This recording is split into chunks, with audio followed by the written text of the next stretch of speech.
آپ فرماتے ہیں کہ ابھی اس کے حضرت عمر فرماتے ہیں کہ وعدے میں 3 دن باقی تھے، میں حضور کے ساتھ تھا، وہ عالم تھا یہودیوں کا، تورات جانتا تھا، تو چوک میں اس نے کھڑا کر لیا اور کھڑا کر کے کہنے لگا نبی کریم صلی اللہ علیہ وسلم سے کہ میرے پیسے دیں۔ تو حضور صلی اللہ علیہ وسلم نے فرمایا کہ ابھی تو 3 دن باقی ہیں وعدے میں، انشاءاللہ وعدے پہ دے دیں گے۔ میں نے جو مضمون چھیڑا ہے وہ میں نے مکمل کرنا ہے، آپ میری بات پہ توجہ کرنا۔ میں کہہ چکا ہوں کہ حضور کو دادا سے بڑا ہی پیار ہے۔ اب وہ یہودیوں کا عالم کیا کہتا ہے نبی پاک کو، تانا کس طرح دیتا ہے، معاذ اللہ ثم معاذ اللہ، نقل کفر، کفر نہ باشا۔ جب حضور نے کہا نا ابھی 3 دن باقی ہیں، تو کہنے لگا جی معاذ اللہ ثم معاذ اللہ، پھر معاذ اللہ، کروڑ دفعہ معاذ اللہ۔ کہنے لگا جی عبد المطلب کی اولاد کا طریقہ یہ ہے، پیسے لے لیتے ہیں پھر واپس نہیں کرتے، ہے نا اشتعال والی بات۔ یعنی ویسے ہی آپ کسی کو کہیں کہ تیرے دادے کی اولاد ساری کا طریقہ ہی وہ گرم ہو جائے گا۔ اور اگر یہ کہہ دیا جائے اس ذات کے بارے میں جس سے آپ پیار بھی عشق کی حد تک کرتے ہوں، تو اب تھپڑ تو بنتے ہیں نا 4، اب ڈنڈا تو بنتا ہے نا۔ لیکن میرے نبی پاک اشتعال میں نہیں آتے تھے، مزاج نہیں تھا رسول کریم کا۔ نبی کریم صلی اللہ تعالی علیہ وسلم اتنی بڑی بات کر دی کہ حضرت عمر کہتے ہیں میں نے یوں کر کے تلوار پہ ہاتھ رکھا، نکال لی نیام سے باہر، گردن اڑاؤں گا اس گستاخ کی۔ رسول کریم نے فرمایا عمر یہ تو کیا کر رہا ہے، تیرے تو ذمہ یہ تھا کہ تو اسے نرمی کا کہتا اور مجھے پیسے دینے کا کہتا، اب اس طرح کر، اسے فلاں جگہ لے جا، وہاں کھجوریں پڑی ہیں تول کے دے دے، چل 2 کلو زیادہ بھی دے دینا۔ حضرت عمر فاروق رضی اللہ تعالیٰ عنہ کہتے ہیں میں نے کہا حضور زیادہ کس بات کی، میں تو پوری بھی ذرا ناپ تول کے دوں گا، اور احتیاط سے کس بات کی زیادہ، اس نالائق کو زیادہ دوں؟ حضور فرمانے لگے زیادہ اس لیے دینی ہے کہ تو نے اسے ڈانٹا ہے، تو نے تلوار دکھائی ہے، اب 2-3 کلو زیادہ دینی۔ حضرت عمر کہتے ہیں میں لے گیا اور میں نے 2-3 کلو کھجوریں زیادہ دی، پر وہ میرے اندر جو اس کے بارے میں کوفت تھی وہ جاتی نہیں تھی، میرا دل کرتا تھا کاٹ ڈالوں اسے۔ اور جب میں نے دے لی نا تو میرے قریب آیا، میرے گھٹنے پہ ہاتھ رکھا۔ آنسو بڑے قیمتی ہوتے ہیں، ایک کبھی نکلتے ہیں۔ کہتے ہیں جب میرے گھٹنے پہ اس نے ہاتھ رکھا تو وہ یہودیوں کا عالم رو پڑا، کہنے لگا عمر تیرا کیا خیال ہے کہ میں بلا وجہ یہ میں نے بات کر دی؟ کہا نہیں، تو روتا کیوں ہے، پہلے بے ادبی کرتا ہے اب روتا ہے۔ تو کہنے لگا عمر میں کوئی معمولی آدمی نہیں، میں پڑھا لکھا بندہ ہوں، معمولی ہوتا تو جلدی مان جاتا، میں تورات کا، انجیل کا، زبور کا عالم ہوں، میں نے آخری نبی کی ساری صفتیں اپنی کتابوں میں پڑھی ہیں، میں نے ساری باتیں چھپ چھپ کے نبی پاک میں دیکھ لی تھی۔ ایک بات میں نے حضور کی آزمانی تھی ابھی، وہ یہ تھا کہ نبی پاک کے سامنے جتنی بھی جہالت کرو گے نا، اللہ کے رسول کا حلم اس پر غالب آ جائے گا، حضور کا صبر اس پر غالب آئے گا۔ میں نے نا آج وہ آزمانا تھا، اور میں نے نا سازش کر کے بلال کو پیسے دیے تھے، اور میں نے سازش کر کے 3 دن پہلے مانگے تھے، پر عمر تجھے مبارک ہو، میں نے تو آزما کے مانا ہے، تو بغیر آزمائے محمد عربی کا غلام بن گیا ہے، اب لے جا، مجھے معافی بھی دلا، اور نبی پاک صلی اللہ علیہ وسلم کی غلامی بھی میرے لیے، اس سند پہ بھی تو میرے ساتھ شامل ہو۔ زندگی میں اشتعال نہ اپنے آپ کو آنے دیں۔ لوگ دنیا میں باتیں کرنے آئے ہیں، اور باتیں کرنے والے رہ جایا کرتے ہیں، باتیں کرنے والے، میری بات کی سمجھ آ رہی ہے، اور کام کرنے والے وہ کر جاتے ہیں۔ اگر آپ باتوں پہ آپ وقت گزاریں گے تو رہ گئے۔ اشتعال، وکیلوں کو بھی یہاں اشتعال آتا ہے، یہاں ڈاکٹروں کو بھی اشتعال آتا ہے، یہاں فلانے کو بھی اشتعال آتا ہے، یہاں بھئی آپ کس چکر میں پڑ گئے؟ اگر آپ کو اشتعال ہی آنا ہے، آپ دیکھیں نا اہل طائف نے نبی پاک کے ساتھ کیا کیا۔ تاریخ میں نا کچھ الفاظ ایسے ہیں جو پڑھے نہیں جاتے۔ جب انہوں نے کہا کہ معاذ اللہ، آپ نبی ہیں جو دروازہ دروازہ گھوم رہے ہیں، آپ نبی ہیں جن کے ساتھ لشکر ہی کوئی نہیں، پیسے ہی کوئی نہیں، آپ ہیں، اتنے سخت جملے، پھر پتھر بھی مارے۔ اشتعال تو 1.5 منٹ میں آ جاتا ہے بندے کو، اور ہمارے ہاں تو رہ بھی صرف اشتعال ہی ہے، صرف اشتعال ہی ہے، جس کو دیکھو اسے اشتعال ہے، ادھر بھی لڑائی، ادھر بھی دنگا، ادھر بھی فساد۔ بھئی آپ چھوڑیں۔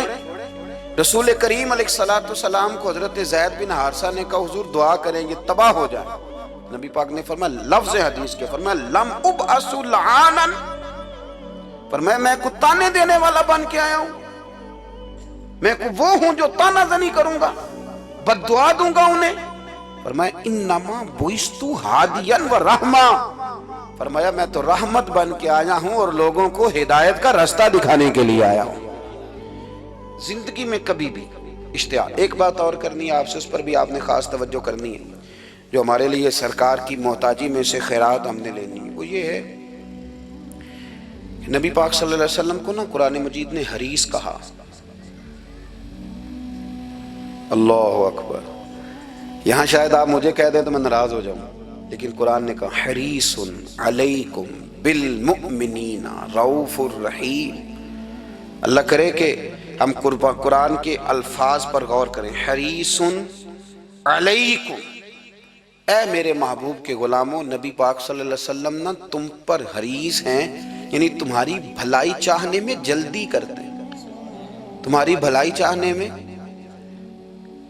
یہ ایسے الفاظ ہیں کہ اس سے بڑھ کر میں ان کا معنی نہیں کر سکتا، اگرچہ علماء تفسیر نے حریص علیکم کے کئی معنی بیان فرمایا محبوب کو جلدی ہے۔ بیٹا بھی اماں سے کہتا ہے اماں آہستہ آہستہ ہی میری ترقی ہوگی نا، اب مرید بھی پیر صاحب سے کہتا ہے حضرت صاحب ہوں میں شروع کرتے لئیے سویرے اٹھتے پہنا تے اے میں ہولی ہولی کر کے داڑھی، مجھے تو خیر بہت سارے کہتے ہیں، اس لیے ایک میرے سنگی ہیں اللہ تعالیٰ انہیں جزائے خیر دے، وہ جنوبی پنجاب سے ہیں تو وہ سرائکی ہیں۔ اب ہمیں اللہ نے یہ اعزاز دیا ہوتا ہے کہ ہمارے پاس ہر زبان کا بندہ ہوتا ہے، اس لیے کئی دفعہ اپنی زبان بھی گڈ مڈ ہو جاتی ہے، کیونکہ سب سے بات کرنی ہوتی ہے نا جی۔ تو مجھے کہنے لگے ایک دن فون کر کے پیر صاحب مبارک ہو گئے، میں نے کہا جی خیر مبارک، کیا ہوا؟ کہنے میں ان چھوٹی چھوٹی داڑھی رکھ لئی اللہ دے فضل نہ۔ میں کہا چلو میں تیری مبارک قبول کیتی تو مہربانی کری انہوں کھاد شاد پاندہ رہی تاکہ تھوڑی بڑی بھی ہو ہی جائے کہ مبارک ہوئے۔ میں چھوٹی چھوٹی، میں کہا چلو اللہ کریم خیر کرے گا بڑی بھی ہو جائے، حالانکہ داڑھی کا کوئی وزن ہی نہیں ہوتا، کیوں ہوتا ہے نہ چھوٹی کا نہ بڑی کا، اللہ سمجھنے کی توفیق عطا فرمائے۔ باہر کہ جو بات عرض کرنی ہے اس کی طرف آتا ہوں آپ حضرات سے۔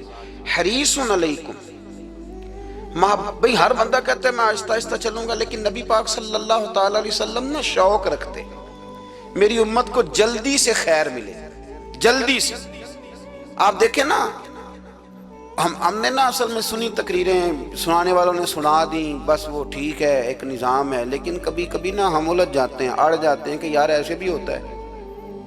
نبی پاک جلدی کرتے ہیں اپنی امت کو خیر دینے میں، جلدی۔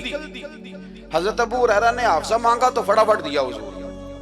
حضرت جابر ابن عبداللہ نے کہا حضور گھر میں غربت ہے تو فرمایا یہ کلو لے جا، کھول کے نہ دیکھنا کھجوریں، کھاتا رہنا ختم کوئی نہیں ہوں گا۔ جس نے جو مانگا نا، جو ذرا جلدی کر کے، مرنا ہے پھر قبر میں جانا ہے، پھر قیامت تک قبر میں لیٹنا ہے، پھر قبر سے اٹھنا ہے۔ وَإِذَا الْقُبُورُ بُعْثِرَتْ عَلِمَتْ نَفْسٌ مَا قَدَّمَتْ وَأَخَّرَتْ، پھر وہاں سے اٹھ کے حساب دینا ہے، حساب کے بعد جنت دوزخ کا فیصلہ ہونا ہے۔ اور میرے نبی پاک صلی اللہ علیہ وسلم کو بڑا شوق ہے امت جلدی جلدی جنت میں جائے، لہذا فرمایا ابو بکر تو بھی جنتی ہے۔ حضور وہ قبر، وہ اٹھنا، وہ حساب کتاب، فرمایا میں جانوں اللہ جانے۔ عمر تو بھی جنتی ہے، عثمان بھی جنتی ہے، علی بھی جنتی ہے، طلحہ بھی جنتی ہے، زبیر بن عوام بھی جنتی ہے، طلحہ بن عبید اللہ بھی جنتی۔ 10 بندوں کو نہ کھڑے کھڑے جنت۔ امام حسن اور حسین پیچھے کھیل رہے تھے تو پوچھ لیا کسی نے حضور یہ 10 تو جنتی ہیں، تو فرمایا جو پیچھے ہیں، تو کہا سید الشباب اہل الجنہ، یہ جنتی ہیں اور یہ جنتیوں کے سردار ہیں۔ آپ ذرا پلٹ کے دیکھ لیں کس طرح حضور نے، اور یہ اس شوق کو آپ سمجھیں، ہمیں تو شوق ہی کوئی نہیں، اب یقین کریں نہیں شوق، زیادہ سے زیادہ شوق ہوگا تو اپنے بیٹے کے حق میں ہوگا کہ جلدی جوان ہو جائے، اور اس میں بھی ہماری ڈبل لالچ ہوتا ہے کہ بچہ جوان ہو جائے اور میں کبھی بوڑھا بھی نہ ہوں، یہ بھی جوان ہو جائے اور میں بھی جوان ہی رہوں، بھئی یہ تو نہیں نہ ہو سکتا۔ اگر وہ جوان ہوگا تو پھر آپ کو بوڑھا ہونا پڑے گا، لیکن ہمارا ڈبل لالچ ہے کہ یہ بھی جوان ہو جائے اور میں بھی جوان ہی رہوں، یہ ہو سکتا؟ نبی پاک صلی اللہ علیہ وسلم نے فرمایا، آپ ذرا غور کریں، فرمایا وہ پیر رومہ ہے جو خرید کے دے دے گا میں اسے جنت کی بشارت دیتا ہوں۔ فرمایا جو مسجد بنائے گا میں گارنٹی دیتا ہوں اپنے لیے جنت میں مکان بنا لے گا۔ میرے رسول کریم علیہ الصلوۃ والسلام جنت کو آسان کرتے چلے گئے، فرمایا دو چیزوں کی ضمانت دے دے، زبان اور شرمگاہ کا غلط استعمال نہ کرنا، میں تجھے گارنٹی دیتا ہوں کہ رب تجھے بغیر حساب کتاب جنت عطا کر دے گا۔ جلدی کے ساتھ حضور نے یہ شوق پیدا کیا۔ ہمارے ہاں نا ہر معاملے میں تیزی ہے، امیر راتوں رات ہونا ہے، حسین راتوں رات ہونا ہے، اور بادشاہ بھی نیک ذرا آہستہ آہستہ ہو کے کرنا ہے، آہستہ آہستہ آہستہ آہستہ۔ اور تو ہر ویلے مسیطے بہ رہنا ہے تے اور کتے بھئی ہے جی؟ بھئی مسجد اللہ کا گھر ہے، تیرے گھر بیٹھتے تو دو تین دن زیادہ بیٹھتے، تو نے کہنا تھا کوئی اور کام بھی کریا کر، اللہ کے گھر بیٹھے ہیں تو یہاں بھی تجھے اعتراض ہے، کدھر جا کے بیٹھے، کدھر بیٹھے جا کے؟ ہمارا ایک پیر بھائی تھا، اللہ اکبر، تو حضرت صاحب کے پاس آ کے نا کسی نے شکایت لگائی اس کی کہ اس کے گھر والے کہتے ہیں دیار والے پیران کو لے بیٹھا رہنا ہے، تو سب آس پہ فرمان لگے ایک باری پھر گل کری، کہتا جو کہتے ہیں ہر وقت پیروں کے پاس بیٹھ رہتا، فرمایا یار بڑا مزہ ہے، ایک باری پھر کری۔ تو وہ جب حضرت صاحب کو مزہ آتا تھا تو ہمیں مفت میں ہی آنا شروع ہو جاتا تھا۔ تو یہ تو بڑی بات ہے نا جی کہ کوئی کسی اللہ والے کے پاس بیٹھتا ہے۔ میری بات کو سمجھ لیں، جلدی کرتے رسول کریم، ہمیں بھی تھوڑی جلدی کرنی چاہیے نبی پاک کا غلام بننے میں۔ صحابہ نے بڑی جلدی کی، آپ یقین کریں ایک منٹ بھی دائیں بائیں نہیں، بس آج حکم آیا، آج ختم، آج ہی عمل ہوگا، کل پرسوں ترسوں کی بات کوئی نہیں۔ ساری دنیا جاتی ہے نا مدینہ شریف اور جا کے دیکھتی ہے مسجد قبلتین، دو قبلوں والی مسجد، یار بڑا مشکل کام ہے، بڑا مشکل کام ہے۔ لوگ کہتے ہیں پہلا تسی این جاندے سو، اب یہ کہنا شروع کر دیا بڑا مشکل کام ہے۔ حضور نے 4 رکعتوں والی نماز 2 ادھر منہ کر کے پڑھائی اور پھر 2 رکھتے ہیں، اور یار مشکل ہے کام، بڑا مشکل۔ یہاں تو میرے بھائی پگڑی کا سٹائل بدل ناراض ہو جاتے، اور میرے رسول کریم صلی اللہ علیہ وسلم نے کعبے کا رخ ہی پھیر لیا تو سلام کے بعد صحابہ نے سوال نہیں کیا۔ کسی نے پوچھا کل تم نے 2 ادھر پڑھی تھی، آج 2 ادھر پڑھی، انہوں نے کہا ہم نے قبلہ نہیں دیکھا، ہم نے تو یہ دیکھا امام کدھر جا رہا ہے۔ حاجیو آؤ شہنشاہ کا روضہ دیکھو، کعبہ تو دیکھ چکے اب کعبے کا بھی کعبہ دیکھو۔ جلدی کریں، وقت بڑا تھوڑا ہے، بیماری فٹافٹ آ جاتی ہے کچھ پتہ نہیں چلتا، کمزوری فٹافٹ آ جاتی ہے کچھ پتہ نہیں چلتا، بہت سارے حالات ہیں جو جلدی خراب ہو جاتے ہیں۔ نبی پاک صلی اللہ تعالیٰ علیہ وسلم نے نا اپنی امت کو بڑی ساری خیر اللہ سے لے کے دی، ہمارا دین بڑی جلدی مکمل ہوا، 23 سالوں میں مکمل دین حضور نے ہمیں عطا فرمایا۔ اور پھر ایک اور مزے کی اور لطف کی بات یہ کہ ایک ہے کہ جنگیں بھی ہو رہی ہیں، ہم کہتے ہیں جی آرام سے بیٹھیں گے تو دین کی بات کریں گے، جنگیں بھی جاری ہیں، بدر ہے، احد ہے، آخر دم تک۔ جس دن سرکار کا وصال ہوا اس دن بھی نبی پاک صلی اللہ علیہ وسلم نے لشکر روانہ کیا، اس دن بھی لشکر روانہ کیا، جنگیں بھی ہو رہی ہیں، اور ساتھ ساتھ رسول پاک نماز، عبادت، تہجد، مسواک، شریعت، دین، تقوی، پرہیزگاری، ان ساری باتوں کا درس بھی بیان فرما رہے ہیں۔ ہم کہتے ہیں جی وہ فلانے حالات ٹھیک ہو جائیں گے کاروباری تو پھر میں مسجد ہوں، بھئی حالت جنگ میں بھی جنگ بھی چلتی رہتی تھی، تہجد بھی چلتی رہتی تھی، وہاں یہ حال تھا کہ وہاں پریشانی بھی چلتی رہتی تھی اور درود و سلام بھی چلتا رہتا تھا۔ میرے رسول کریم صلی اللہ علیہ وسلم کے غلاموں، اپنے زندگی میں ناکام وہ لوگ وہ جنہوں نے وقت ضائع کیا، وقت نہیں ضائع کرے۔ ایک آدھ بات حضور غوث پاک کی عرض کرتا ہوں، حضور غوث پاک رضی اللہ تعالیٰ عنہ نے نا نبی پاک صلی اللہ علیہ وسلم کی اتباع میں وقت گزارا ہے۔ کچھ بندے اللہ کے بڑے خاص ہوتے ہیں، حضور غوث پاک رضی اللہ تعالیٰ عنہ کو اللہ نے اعزاز عطا فرمایا، شان عطا فرمائی کہ غوث اعظم درمیان اولیاء جو محمد درمیان انبیاء۔ اس طرح نبیوں میں رسول کریم کا مقام ہے نا، اس طرح ولیوں میں غوث پاک جیلانی کا مقام ہے۔ حضور غوث پاک رضی اللہ تعالیٰ عنہ کو اللہ نے کئی اعزازات دیے، سب سے بڑی بات یہ کہ اللہ نے انہیں کرامات عطا کی۔ کرامت دین کا پورا ایک حصہ ہے۔ ہمارے یہاں نا لوگ کہتے ہیں اخلاق بیان کریں جی، وہ کہتے کیا تھے کرامت کیا ہوتی؟ بھئی کرامت تو قرآن پاک نے بیان فرمائی۔ آصف بن برخیہ جناب بلقیس کا ملکہ بلقیس کا تخت لائے تھے، یہ اللہ نے کیوں آیت نازل کی قرآن پاک میں؟ وہ قصہ کہانی ہے کہ وہ جی تخت لائیں، یہ کیوں بیان کی؟ اور تخت آیا، کس طرح آیا؟ انہوں نے کہا کہ آنکھ جھپکنے سے پہلے آ جائے گا، پھر آیا کہ نہیں آیا؟ ان سے پوچھا یہ کیسے آیا؟ کہنے لگے ھذا من فضل ربی۔ او سنگیو، صرف حضرت سلیمان علیہ السلام کا امتی تخت لا سکتا ہے، نبی پاک کا غلام نہیں لا سکتا؟ یار آپ نے کرامت کا انکار کر کے اپنے آپ کو کمزور کر لیا ہے۔ اور نہیں جی نہیں، یہ کیسے ہو؟ کیا مطلب ہے اس کا؟ آپ سورہ نمل روز پڑھیں اور جناب سلیمان علیہ السلام کے امتی کی شان بیان کریں کہ وہ آنکھ جھپکنے سے پہلے 80 گز اونچا، 80 گز چوڑا، 80 من وزنی تخت آنکھ جھپکنے سے پہلے لے آئے۔ کسی بندے کا ایمان خراب نہیں ہوتا۔ اور میرے غوث پاک جیلانی، یہ وہ بندے ہیں جن کے بارے میں نبی پاک نے فرمایا کہ میری امت کے علماء بنی اسرائیل کے نبیوں کی طرح ہیں، امتیوں کی طرح نہیں۔ کن کی طرح؟ نبیوں کی طرح، نبیوں کی طرح۔ حضرت غوث پاک رضی اللہ تعالیٰ عنہ، ہم کو ملانگ لوگ نہیں ہیں الحمدللہ تعالی، ہم تو غوث پاک کی کرامت بھی مانتے ہیں پر قرآن و سنت کی اینک لگا کے مانتے ہیں۔ یہ میری بات سمجھ لیں۔ حضرت غوث پاک رضی اللہ تعالیٰ عنہ طالب علموں کو سبق پڑھا رہے تھے، تو سبق پڑھاتے پڑھاتے نا ہاتھ آگے بڑھایا، تو اچانک ہاتھ واپس آیا تو گیلا ہو گیا تھا سارا۔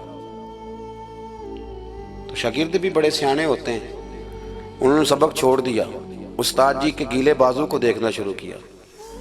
حضور یہ کیا ہے؟ تو غوث پاک بھی غوث پاک تھے، ہر بندے کا ہاضمہ اتنا اچھا نہیں ہوتا کہ اس کو ہر بات ہضم ہو جائے۔ کئیوں کو بد ہضمی بھی بڑی سخت ہوتی ہے، کھٹے کھٹے ڈکار آتے ہیں بات سن کے، کانوں سے دھواں بھی نکلتا ہے کئی دفعہ۔ تو انہوں نے پوچھ لیا فٹافٹ کہ حضور یہ کیا ہوا؟ تو غوث پاک کو پتا تھا کہ سب کا ہاضمہ ٹھیک ہے۔ میاں صاحب نے بھی کہا تھا خاصاں دی گلامہ آگے نہیں مناسب کرنی۔ اگلا شعر میں نہیں یہ پڑھنا کیونکہ زیادہ ڈاڈ ہے، تو میں ادھر ہی رہتا ہوں، اتنا ہی کافی ہے کہ خاصاں دی گلامہ آگے نہیں مناسب کرنی۔ انہوں نے کہا حضور یہ کیا ہے؟ تو آپ فرمانے لگے تمہارے والی بات نہیں۔ اللہ اکبر۔ ابھی سبق پورا ہو رہا تھا تو بندے دوڑے دوڑے آ گئے اور انہوں نے نعرے لگانے شروع، یا غوث یا غوث یا غوث۔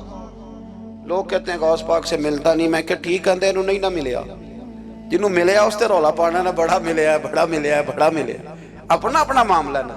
کسی نے کہا حضور کچھ نہیں دیتے، تو کسی نے کہا میرے کریم سے گر قطرہ کسی نے مانگا، دریا بہا دیے، در بے بہا دیے، اب جس کو ملا ہے وہ تو شور کرے گا۔ تو تھوڑی دیر کے بعد ہی بندے پہنچ گئے، انہوں نے آ کے یا غوث کے نعرے بھی لگائے، وہ مچلے بھی، وہ روئے بھی، وہ قدم بھی چومے، اپنے مقدر پہ ناز بھی کیا۔ شکر ہے اللہ کا، اللہ نے ہمیں آپ کا غلام بنایا، شکر ہے۔ تو طالب علموں نے پوچھا ہوا کیا؟ کہنے لگے کشتی میں بیٹھے تھے تو ڈوبنے لگی تھی، تو ہم نے کہا کہ ہم تو غوث پاک کے ماننے والے ہیں۔ تو پھر حضور غوث اعظم کا دست مبارک نمودار ہوا ہے اور کشتی کو پکڑ کے کنارے لگا دیا ہے، کشتی کو پکڑ کے کنارے لگا دیا ہے۔ ایک قریب کہنے لگا یہ کیسے ہو سکتا ہے؟ تو دوسرا اس کی کمر پہ تھپکے دے کے کہنے لگا ویسے ہی ہو سکتا ہے جیسے آصف بن برقیہ کے ساتھ ہوا تھا، بالکل ویسے ہی ہو سکتا ہے۔ سیدنا غوث اعظم کی کرامات اتنی متواتر کے ساتھ ہیں کہ ملا علی قاری فرماتے اتنی تو کرامتیں سنی نہیں اتنی غوث پاک کو اللہ نے عطا فرمائی۔ رب کریم نے انہیں درجہ دیا، وقار دیا، ان کی دعاؤں کو قبولیت دی، اللہ نے انہیں اعزاز کے ساتھ نوازا، اللہ نے ان پر فضل فرمایا۔ ایک تاجر تھا تو ملک شام جاتا تھا اکثر تجارت کرنے کے لیے، مال کما کے لاتا، غریبوں کی بھی مدد کرتا، مدارس کی، مساجد کی، سب جگہ جہاں دین کی ضرورت ہوتی پہنچتا۔ ایک بغداد میں اور درویش بھی گزرے جن کا نام شیخ حماد ہے، وہ بھی بڑے درویش تھے۔ وہ تاجر شیخ حماد کے پاس گیا، کہنے لگا میرے لیے دعا کر دے، میں جا رہا ہوں سفر کے لیے۔ تو انہوں نے کہا میں صبح بتاؤں گا۔ استخارہ کیا، صبح کہنے لگے نہ جانا، تیرا مال بھی لٹ جائے گا اور تو قتل بھی ہو جائے گا۔ وہ بڑا پریشان ہوا، حضور غوث پاک کے پاس گیا، کہنے لگا حضور وہاں بھی میں نے کہلا بھیج دیا ہے، سامان میرا پڑا ہے، جاؤں گا نہیں، پیمنٹ نہیں کروں گا، ملے گا نہیں تو خسارہ ہو جائے گا، مہربانی فرمائے۔ غوث پاک نے مراقبہ کیا، فرمایا تو جا اللہ خیر کرے گا، تو جا اللہ خیر کرے گا۔ مرید کا عمل کے یقین، پیر کا عمل کے یقین، چلے آپ فیصلہ کر لیں تو میں آگے بڑھتا ہوں۔ حضرت غوث اعظم رضی اللہ تعالیٰ عنہ نے مرید سے کہا تو جا اور اللہ خیر کرے گا۔ وہ گیا، کہتے میں نے پیمنٹ کی، مال لیا، واپس آیا، گھوڑوں کا سفر تھا، رستے میں رات کو ایک جگہ سویا، خواب دیکھتا ہوں، خواب میں ڈاکو آ گئے، انہوں نے پہلے مال لوٹا، پھر مجھے قتل کیا، اور جب میرے گردن پر انہوں نے خنجر چلائی، خواب دیکھ رہا ہوں تو میری فٹافٹ آنکھ کھل گئی، اور جب میری آنکھ کھلی تو میں اسی وقت ہی رخت سفر باندھا، سر پٹ گھوڑے دڑائے، کچھ رات کو کچھ دن کو، سویرے بغداد پہنچ گیا۔ کہتے خیال تھا کہ پہلے غوث پاک کے پاس جاؤں گا، لیکن پہلے شیخ حماد سے ملاقات ہوگی۔ میرا چہرہ دیکھا، پریشان تو دیکھ کے مسکرائے، فرمانے لگے بھی تیرا پیر بڑا شاندار ہے، تیرا پیر بڑا شاندار ہے۔ وہ کام جو حقیقت میں ہونا تھا نا، حقیقت میں انہوں نے دعا کی ہے تو رب کریم نے اسے خواب بنا دیا ہے۔ ان کی دعا کی برکت سے اللہ نے اسے، اب میں بات مضبوط کرنا چاہتا ہوں تو میں ایک حدیث پاک بھی پڑھ دوں۔ لوگ کہیں گے جی مرنے والا بھی بچ جاتا ہے، عمر بھی بڑھ جاتی ہے، مشکات کی حدیث ہے، ترمذی میں بھی موجود ہے۔ نبی پاک صلی اللہ علیہ وسلم نے فرمایا ہے اگر تم چاہتے ہو رزق بھی بڑھ جائے، عمر بھی لمبی ہو جائے، تو اپنے رشتہ داروں سے اچھا سلوک کرو۔ اس کا مطلب ہے کہ عمر بڑھ جاتی ہے، موت کچھ وقت کے لیے ٹل بھی جاتی ہے۔ حضور غوث پاک کو اللہ نے بڑا اعزاز دیا، بڑی کرامات دی۔ آپ فرمایا کرتے تھے میں نے 40 سال اپنے رب کو راضی کیا ہے مصلی پہ بیٹھ کے۔